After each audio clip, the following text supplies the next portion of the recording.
बात आज हम कक्षा 7वीं संस्कृत पुस्तक रुचिरा त्रयोदशा पाठा अमृत संस्कृतम पाठ के जो गद्यांश दिए हैं, जो संस्कृत दी हुई है उसकी हिंदी लिखेंगे।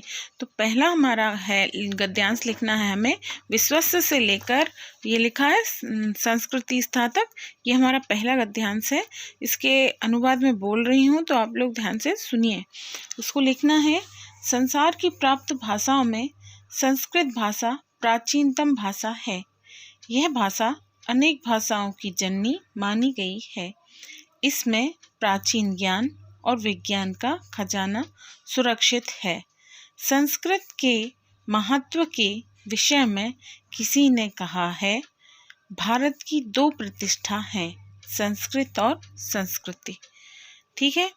दूसरा पैराग्राफ हमें लिखना है इयम से लेकर प्रसिद्धमस्ति तक।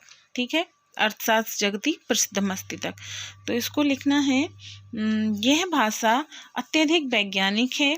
कुछ कहते हैं कि संस्कृत भाषा ही कंप्यूटर के लिए सर्वोत्तम भाषा है।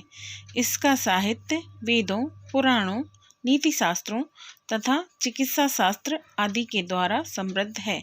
कालिदास आदि विश्व कवियों के काव्य का सौंदर्य अतुलनीय है। कौटिल्य के द्वारा रचित अर्थशास्त्र संसार में प्रसिद्ध है। तीसरा पैराग्राफ हमें लिखना है गणित शास्त्र से लेके उल्लेखनीय तक। इसको हम लिखते हैं, गणित शास्त्र में शून्य का सर्वप्रथम प्रतिपादन आचार्य आर्यभट्ट ने किया।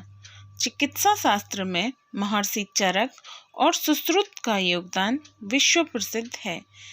संस्कृत भाषा में जो अन्य शास्त्र विद्वान हैं उनमें वास्तुशास्त्र, रसायन शास्त्र, अंतरिक्ष विज्ञान, ज्योतिष शास्त्र तथा विमान शास्त्र इत्यादि नाम उल्लेख के योग्य हैं।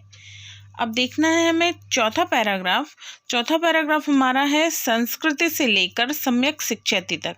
इसको लिखते हैं, संस्कृत में विद्यमान सुंदर वचन मनुष्य को कल्याण के लिए प्रेरित करते हैं। जैसे सत्य की जीत होगी, समग्र पृथ्वी ही परिवार है, विद्या के द्वारा मनुष्य अमृत प्राप्त करता है, कार्यों में दक्षता ही योग है इत्यादि।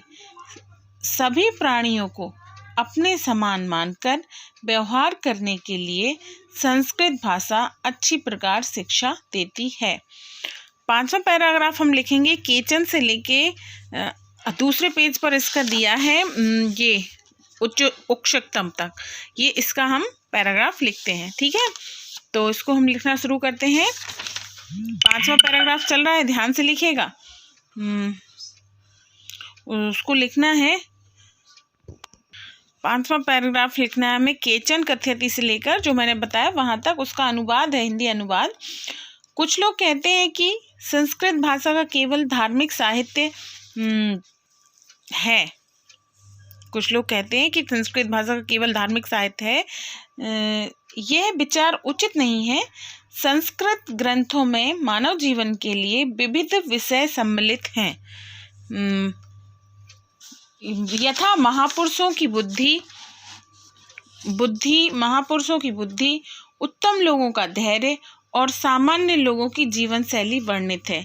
इसीलिए हमें संस्कृत अवश्य पढ़नी चाहिए, जिससे कि मनुष्य का और समाज का सुधार हो सके। कहा भी है, ठीक है, कहा भी है तक हमने वहाँ लिख लिया। अब लास्ट पैराग्राफ में हम ये श्लोक लिखेंगे अमृतम से लेकर पोषकम तक, यानी पूरा श्लोक लिखेंगे। इसका अर्थ है, हे मित्र, संस्कृत अमृत है, रसयुक्त व सरल वचन है, राष्ट्र में एकता का मूल है तथा ज्ञान विज्ञान का पोषण करने वाला है। ठीक है, ये छोटा वीडियो मैंने इसलिए बनाया ताकि आप लोग जल्दी लिखें और जल्दी से मुझे दिखा दें। Okay, bye.